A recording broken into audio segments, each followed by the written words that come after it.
What's up everybody and welcome back to another episode of Fallout 4 Mods Weekly. This is a series where I show you guys some of the best mods to come out each and every week, and basically those mods that I think you should really download and add to your game. We got some really bad news this week that mods for Fallout 4 and Skyrim Definitive Edition are not going to be coming to PS4. I know a lot of PS4 users are going to move on as a result of that, and it's sad to see you go, but thanks for watching thus far. Maybe consider buying an Xbox or even a pretty cheap PC. With all that being said, we still did get some cool mods this week, not on par with last week, which was a major release for mods, but still pretty cool. With all that being said, if you guys do enjoy the series, I encourage you to consider subscribing, or you can support me on Patreon if you're feeling particularly generous. But with that, let's get right into it.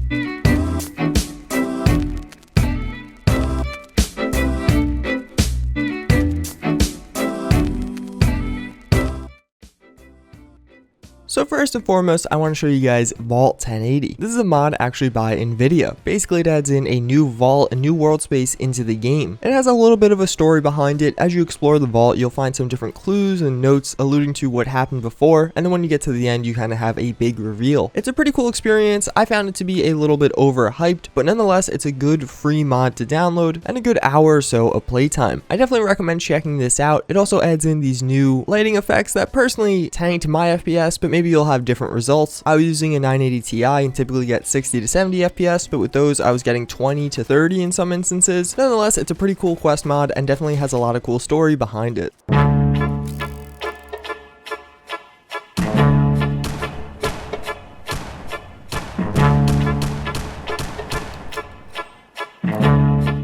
Fan the Hammer is actually a pretty simple mod. Basically, it's an animation replacer that changes when you fire some of the different revolvers in the game. Instead of cocking it back with your thumb, you're basically going to use your hand, hence fanning the revolver. This allows you to fire much faster, especially in third person. You'll actually start firing in bursts. It's a very simple animation replacer mod, but I really love these types of mods. I feel like it fits really well into Fallout 4, and it mixes up the revolvers in the game. Makes them feel that little extra bit of unique.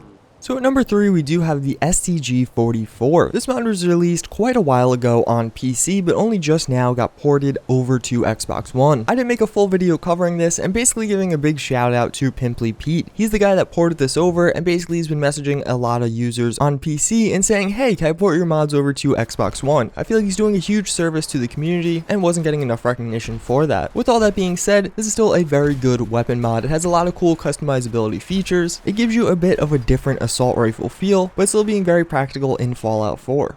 At number 4, we do have the Colonial Army uniforms. This is a very cool mod and actually one I've been waiting for a while. Basically, it adds in a British and American uniform being replacers for the Minutemen uniforms. They're actually technically not replacers, those are just two options with this mod. You also have the standalone version, and even when it's a replacer, it still technically is a standalone armor item. It just replaces all the Minutemen, giving them one of these two uniforms. I think this is very cool, and I feel like Fallout 4 really didn't take advantage of the history that is in the Commonwealth. Obviously, we do have the Minutemen themselves, but there weren't nearly enough references back to the Revolutionary War and the two opposing sides. The uniforms are a nice addition, although what I'm really waiting for is a proper musket in the game, not some kind of weird rinky-dink laser musket.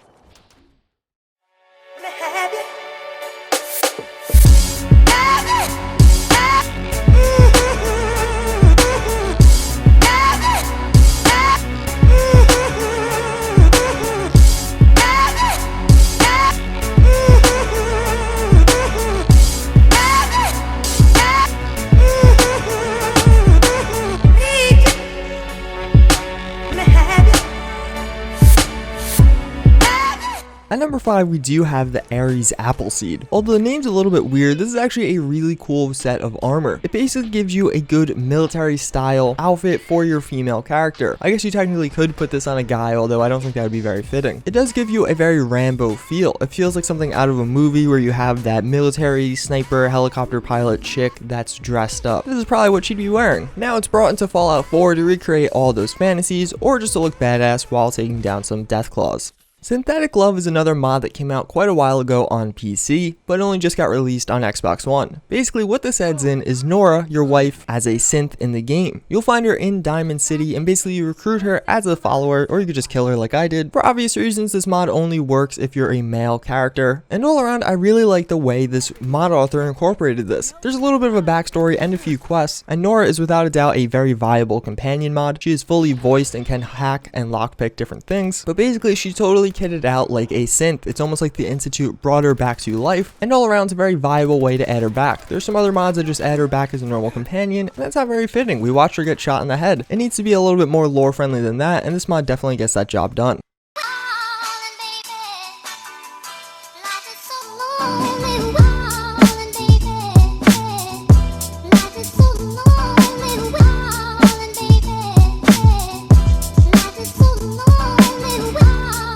The Mobile Mechanic. So this is a new mod by Fading Signal. This is the man behind True Storms and the K9 Tactical Vest. All around a very good mod author. He's been around for quite a while. Basically what this mod adds in is a new mobile crafting station. You'll craft this at the regular chemistry station, and then basically it works in a modular system. First and foremost, you can place down just the normal crafting bench, and then you can create all different modules for it, including a cooking station, a weapons workbench, an armor station, etc. Then when you go to your mobile crafting station, you could actually use all these different options and create all the different things you normally could. There's also a power armor version of this, which I really like. This one's totally standalone for obvious reasons, and basically allows you to edit and affect your power armor on the go, including repair it. I think that is a very cool feature to have, and basically what balances this out is they're pretty heavy. So you're going to be sacrificing a substantial amount of weight to carry around all this stuff. If you feel it's justified, then you definitely should carry it around, but definitely a good balance system there. And I do really like these mods as they're both cool and pretty practical. I'm probably going to use this in my survival playthrough going forward just because of how much sense it makes.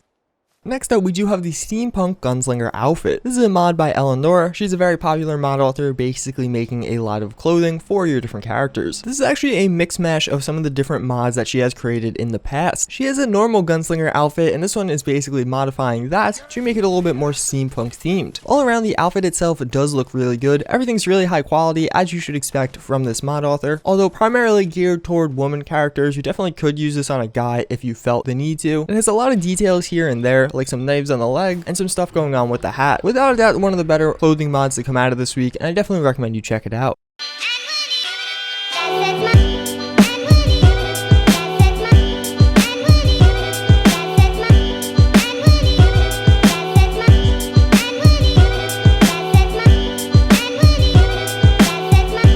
So last but not least, we have the Cross Tactical Swimsuits. This basically adds in a good cross between tactical and slutty into Fallout 4. Basically adding in a bunch of bikinis for your female character, although it has a ton of customizability options. This is by the same mod author that created all the different cross mods out there. This is incorporated into that system. And if you do know, he does have a lot of different color palette changes, as well as just actual changes to how the looks are. You'd have long sleeves, short sleeves, some bandoliers, and a lot of other features that you definitely should try out for yourself. It's definitely one of the more feature-rich swimsuit mods out there, in my opinion one of the better ones, so if you're into that kind of thing, I highly recommend you download this one. With that, that's going to conclude this week's Fallout 4 Mods Weekly. I'm going to be having a pretty special upload tomorrow, so make sure to stay subscribed for that. It's something you guys have been asking for a while, so get hyped. This is actually the 20th episode of Fallout 4 Mods Weekly, so I want to say a big thank you to all of you. It's actually at the same point we're hitting 20th episode of 5 cool mods, so pretty interesting there. But with all that, I thank you for watching. I hope to see you all next time. Later.